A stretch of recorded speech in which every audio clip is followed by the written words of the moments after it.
Hi friends, Jen here with Serenity Hill Farmstead, and I have a little bit of a mess here. I am in the process of planning out this year's garden. And not just this year's garden, but this year's farm. What we are going to do, what we're going to plant, because we are planning to move and we are going to be doing this tiny living thing, which, whoa, do I have an update for you, but you're just gonna have to accept that teaser and we'll talk about it in another video. When some other things are finalized, we have to tweak some things. So I'll update as soon as I know the details and everything, but like I said, a little bit of a teaser there, sorry. But for now, I have to plan the planting. We have so much going on. And last year we had, well, I guess it was 2 years ago now, we had put all of our growing out on the farm.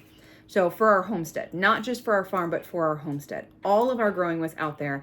I mean, I had some things here at the house. I had like some ground cherries, some cucumbers. I put all of our potatoes here. We had volunteer green beans that I just kind of let them do their thing. And a few other little things here and there. Of course, our sea of oregano. Flowers for sure, raspberries, things like that. Things that like very hands off, because we did back to Eden style gardening here. I didn't really have much that I needed to tend to it, and I just kind of let it be wild. But the growing out on the farm takes a little more intention, I guess, a little more attention to detail, and a little more planning, because we don't have a well out there, because we're running solely off of rainwater out there. Well, in all of the herbs that we grew last year, which was 84 herbs total last year, I realized a couple things. One, I don't want to do that many this year. And two, the way we have the garden set up is not good for running a farm and a homestead on the same property, for a couple reasons. One, like the biggest reason, is really just keeping things separate for the sake of keeping business separate from personal. I mean, we use the herbs anyway, obviously. If we didn't use them, we wouldn't have an herb business. But there's something to be said for just keeping kind of like business separate from personal. And we like to have the clear separation between having like our house, our animals, our farm, like our homestead over there. And then when people are coming onto the farm for classes, for helping, for working, whatever, they're over here. They're in the business side of it, just to have kind of that separation, especially since we have kids, and if they want privacy and don't want to be a part of things, they have their space over there and things are not overlapping. So there's that. And then there's the fact of like the aesthetic. I am one where I want everything to be functional. Things need to be functional, not just because, for the ease of doing things, and the easier your systems are, the better you are at keeping your systems, if that makes sense, the more they'll serve you. They're there to serve you. You're not there to serve them. And if you're constantly working at something and constantly trying to keep up with something, it's not serving you. So you need to tweak it. We have a lot of background noise. We have chicks, we have cats going nuts, we have dogs scratching in his kennel. So like there's a lot of animal noise happening today. And if a kid comes tearing through here, it's just that day. But we're gonna get this video out here. We gotta get the planning done. And if I wait until it's totally quiet, it may not happen. So this is what I have put together. I'm gonna show you my process, and we're gonna kind of go through. I've got the garden stuff pretty much already laid out. I do have to get the farm stuff laid out. And that is not gonna be in this video. Like, I'm gonna show you how I draw everything out and how I'm gonna plan it in this video. But where everything is gonna go and how I'm gonna grow, that's gonna be in a different video, or this would be the longest video ever.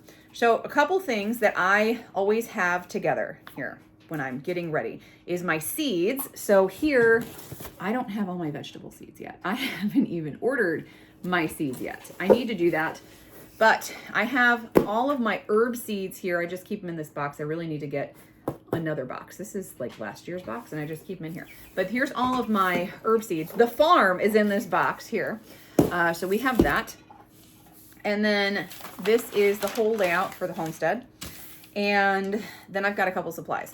I've got graph paper because this is a must. I have washi tape to tape everything together because that's the way I put these together on the back. So if I need to adjust something, I'm not ripping paper and starting from scratch. I've got, this is my planner for the farm. It is not for the homestead. It is for the farm, but I'm contemplating putting both in. I'm going to put the herbs in here. I'm going to put the farm in here first and see what kind of space I have. And I might color code it because I'm a big fan of color coding. But we'll see how much space, because like this is a whole business in here. So we'll see. We'll see what we can see. And then as far as planning out everything, there's something sticky on this book. As far as planning everything out and growing things, I like to resource this book, which I will link below. It's the Organic Medicinal Herb Farmer.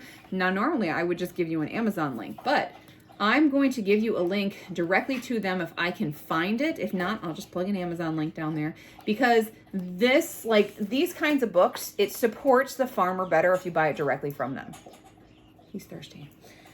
So I'm going to try and put that down there for them. So this is a fabulous book, this Organic Herb Farmer book. It's really, really good. It's really, really detailed, not just about how to grow the herb, but like really about the herb. And if you want to sell herbs, this is really helpful. It's a good place to start. Of course, you have to consider your areas and things, but it's a good place to start. All right, enough rambling here. So one of the big things that I was considering when we were moving the garden was where I was going to put it and how it was going to serve us. So I'm going to go ahead and flip the camera here so that you can see what I'm seeing, and I'm going to show you my plan. All right, so here is the plan for the new garden.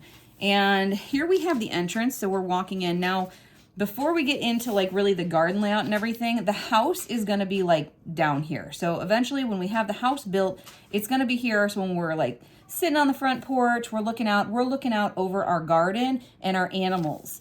So the chickens are all right here. We have like 3 flocks of chickens right here, or what we're building for flocks, because, you know, 4-H projects. And if you're a 4-H parent, you get that. We've got chickens right here, and then all of this right now back in here, back behind the garden, is currently all timber, and that's getting cleared because we're on kind of like, I don't know, or however many years it takes plan to clear this out to be able to have pasture back here. So this, just imagine this as eventual pasture here. Okay, but for right now, this is pretty much just a field. And we have utilized this. We have a lot of red clover growing there. So it's a very nutrient dense area. So, because red clover is very nitrogen fixing. It's just like the soil there is phenomenal. So we are putting in, you can see it's like kind of marked out here as raised beds. They're not exactly raised beds. They're more like framed beds. So I can raise them up, build them up, and make them raised beds later on if I need to or if I want to. But for now, it's really just like kind of one layer of wood. We had a whole bunch of old barn wood, and we just framed everything out. It's actually just laying there right now. It's not even totally framed out. But everything is just kind of laid out in this pattern so I could see it and decide what changes I wanted to make before we like started putting things together and finalizing things.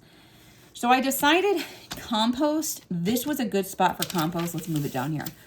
Because this is going to be a long row. We have a lot of chickens. We're going to have other animals. Compost is a good place right here because it's going to be close to where animals are, which is all here. And it's close to where the garden is. So it's not as much moving around. So we'll have at first our 3 compost spots that we have now. We're just gonna, as we build them, we're just gonna build them here instead of where they're at here, which is like one over here, one back here. So we're just gonna start putting everything here and have our compost just kind of rowed that way. So when we are walking into the garden, this is technically the front entrance to the garden. I've got a framed bed here, a framed bed here, and I've got this cattle panel already up staked. I love it, it's staying. So here we'll grow, you know, various different things. I don't ever grow the same thing in the same place. I'm big on rotational gardening for a multitude of reasonings, but basically what it comes down to is less pests and better for the soil. So from there, you come into kind of this area where we've got 2, what are these, 4x8 beds. So we've got 2 here and then 2 back here. And we're gonna have this table and chair set that we have outside. We're going to move out there. It's going to be beautiful. Every garden should have a seating place for sure. And then we've got some long rows. These are, what are these? 1, 2, 3, 4, 5, 6, 7, 8, 12, 13, 14, 15, 16, 17, 18, 19, 20, 21, 22, 23, 24, 25, 26, 27, 28. So these are 28. These are 4 by 28. We've got 3 of those. And it's just kind of like all the way around. 4 by 10s, I think. 1, 2, 3, 4, 5, 6, 7, 8, 9, 10. So all the way around, we've got like 4 by 10 beds. These long ones are 4 by 28, and these are 4 by 8. And I did not like purposefully go, okay, what sizes do we want things to be? I went with, we've got this amount of wood, and this is what we can make. We've got this amount of wood, this is what we can make. I used our raw materials and made this around what we had because it's way easier and it's going to be way faster. And my husband does not need to like cut anything. We don't need to waste any wood. We're making them the size of what we have. Over here, and this is totally a nice little side note, we have a pine tree here and a pine tree here. That's what these circles are. And I want to put in swings here. So it'll be 2 swings facing north, 2 swings facing south. That's where this is. And it'll just be so pretty. And we're just going to do like, you know, posts in here. And that's just my nice little, you know, aesthetic in there that I'm going to love, and I can't wait to sit in there. So that is pretty much the entire garden layout. And this right here is not as big as the garden space that I've had in previous years. So it has me thinking, like, am I going to want to expand this at any point in time? How am I going to grow everything in here that we need to grow? In order to supply my family with all of the tomato products that we eat, which is mostly salsa, but also some pasta sauce. We don't eat tons of pasta, like hardly ever, but we do use pasta sauce in other things. Like, I guess I should say tomato sauce in other things. And that's pretty much it. It's pretty much salsa and tomato sauce is what I make. Oh, and a chili base, because we do eat chili in the winter. So those 3 things that I make, and that equates to about, let's see, 160 jars of tomato products. And that requires about 80 tomato plants. So maybe to 100, 80 to 100 tomato plants. I am not going to be able to fit 100 tomato plants in one 4 by 28 row. So I'm really thinking this may not be enough space. So my big concern with the tomatoes was like, where am I going to put them all? But I think what I'm going to end up doing is breaking it apart. Like where I would normally just have like, here's my row of tomatoes, or here's my 2 rows of tomatoes. Because before I had this long open area where I could just put them wherever. For here, I think I'm just going to put them into different areas. So like we'll have like a row of tomatoes here and maybe a few rows of tomatoes here. We'll put 1 over here and like 2 over here or something. We're just going to kind of break it apart. And I think that's what we're going to do this year. And I am totally okay with that because, I mean, it's a good thing. It's a good thing for pest pressure. If you have a lot of pest pressure, it's a really good idea to separate your crops, and for 2 reasons. One, if you've got a lot of pests going to one spot, they might decimate one area, but you've still got another area. And you might have more pest pressure in one spot and you'll be able to save the other spot. So there's that. The other thing is I can then companion plant to be able to support that plant better. So like my big issue is always with cabbage, always with my cabbage, with my cauliflower, with my broccoli, getting cabbage loopers. So if I want to plant less in one box and do like 2 boxes instead, so put like some cabbage here, and I can plant more dill. I'm still planting the same amount of cabbage that I would. I'm just spreading it apart and I'm putting more herbs in there with it to help like deter the pests, because dill is something that you can plant to deter cabbage loopers. Cabbage loopers will decimate your crop before you even realize you have them. So that's really nice. That's another really nice thing about having these kind of framed out beds is it gives me a spot to be able to hook my netting to. I usually do rebars and PVC pipe, and I just put it on top of the rebar, and then I put my netting on top of that. But I'm so bad with the netting. I'm so bad with getting it on in time. So I think this year I'm just going to put it on right from the start. right away. Plant them in the ground, transplant those suckers in there, and put the netting on. And then we should not have problems, theoretically. So we're gonna go ahead and do that. Let's plant for tomatoes in this row. Let's do cabbage. Actually, I'm not going to write in there. I'm gonna write along the side. Now this is another reason why I really like using this graph paper, is because each block represents a square foot. So I can write tomatoes, and then I can plan out how much space I need for tomatoes, and I can accurately plan how many tomatoes are going to be in there. Same thing with cabbage and dill. I'm not sure what I want to plant with tomatoes because I don't do a whole lot of basil. We don't use a whole lot of basil. So I'm not going to put basil in there with it. It's just not a thing that we really use a whole lot of. So there we go. Now I already mentioned I don't have my seeds yet. So there's going to be like some blank spots in here, but that's okay. It's okay to have some blank spots because I can always fill them in later. And that way I have time and room to change my mind also. So this part right here where I have my, my grate right there, my cattle panel there, I'm not 100% sure what I want to do for the entrance. I think I want to do some kind of flower. I do have butterfly pea flower that I could plant there, which would be really pretty if it filled in. And last year it did not fill in. It barely got going. So I don't know if I want to dedicate that. I might put something else there, like some other herb that vines, and just have that in there. Herbs are really, really nice to companion plant with vegetables, just really because of sometimes the flavors can really enhance the vegetable, but more often it will help deter pests because herbs don't have a whole lot of pest pressure at all. They really don't. The only pest pressure we have ever had in all of the years gardening and farming have ever been just Japanese beetles. And those suckers, you just net. Don't try and deter them, just net. And then you can put a trap somewhere else because it does attract them. One of the things that we need to have a lot of is peppers. So this long row here, I think I'm going to do, let's do all of the bell peppers in this row.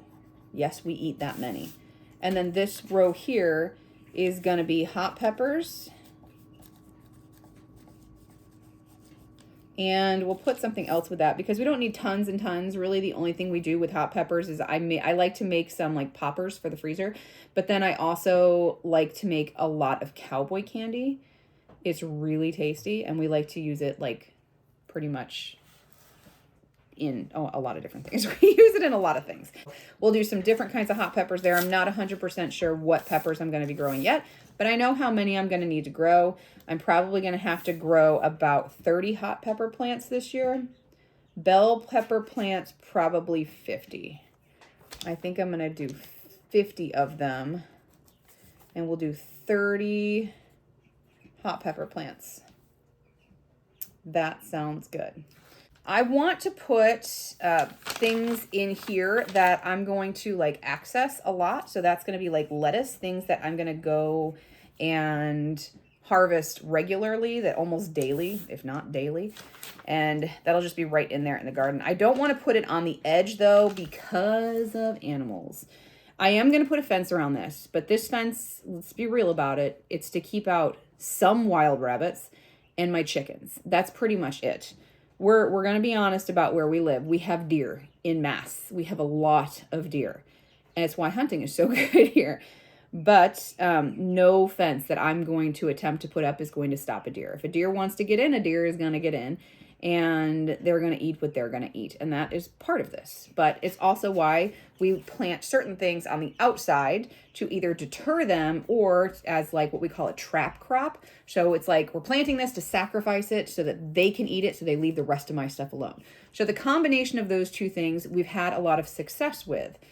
And the combination of those things ends up being herbs that deer don't like and rabbits don't like. And again, trap crops, things that we don't really care about. So planting a ton of pumpkins. We don't need 7 pumpkin plants.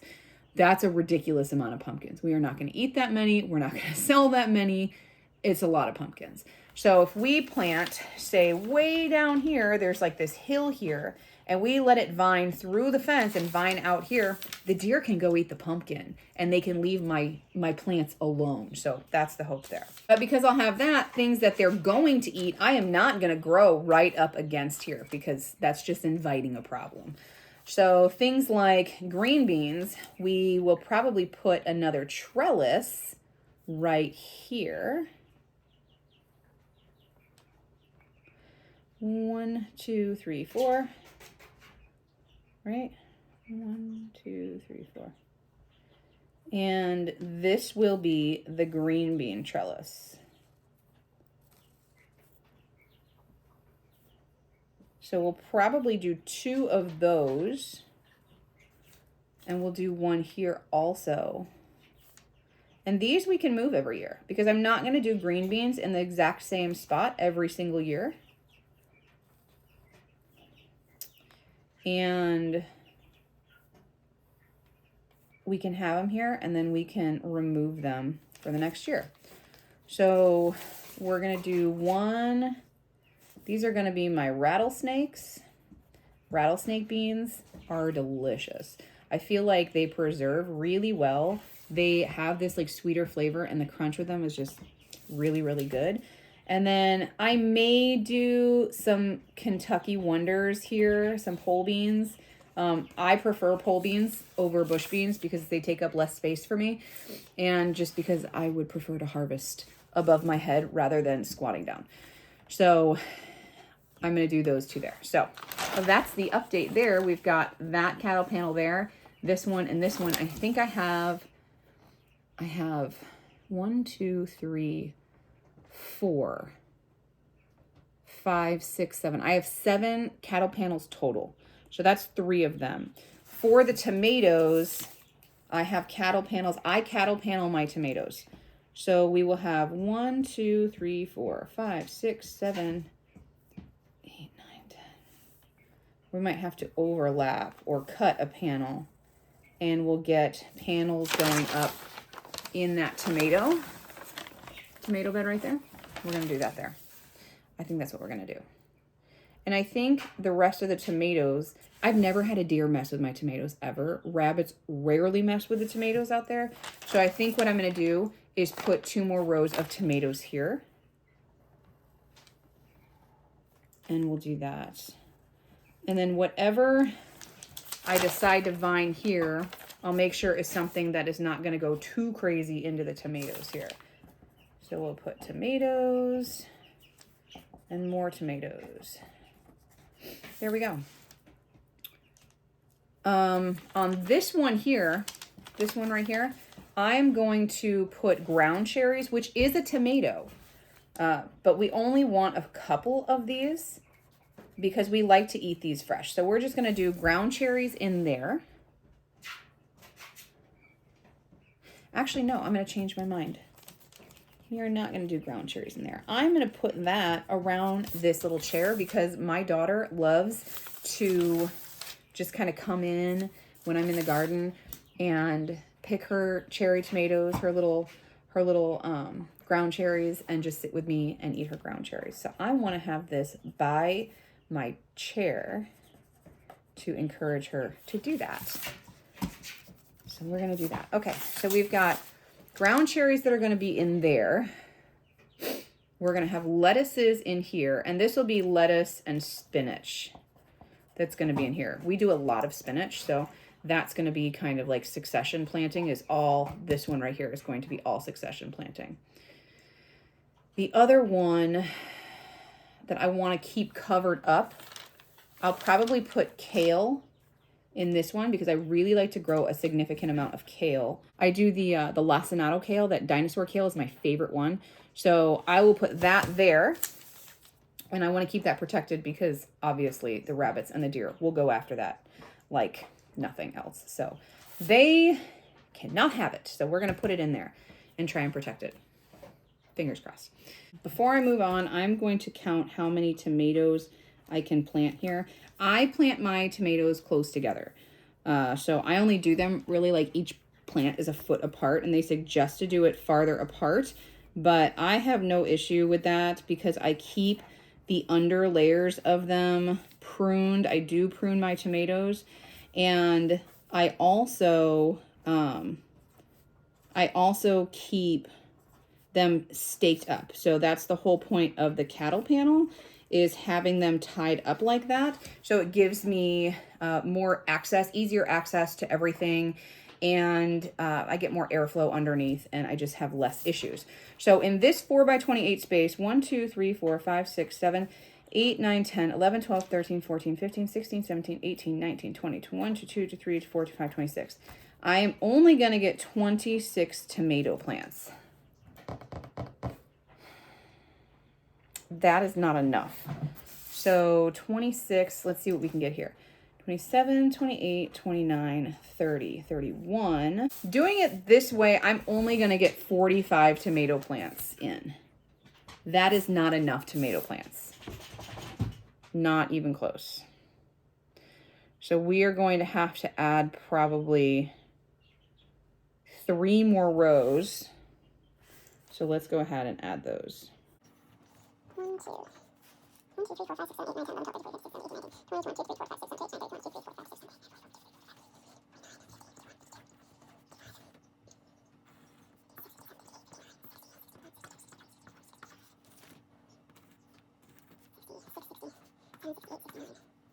35, 36, 37.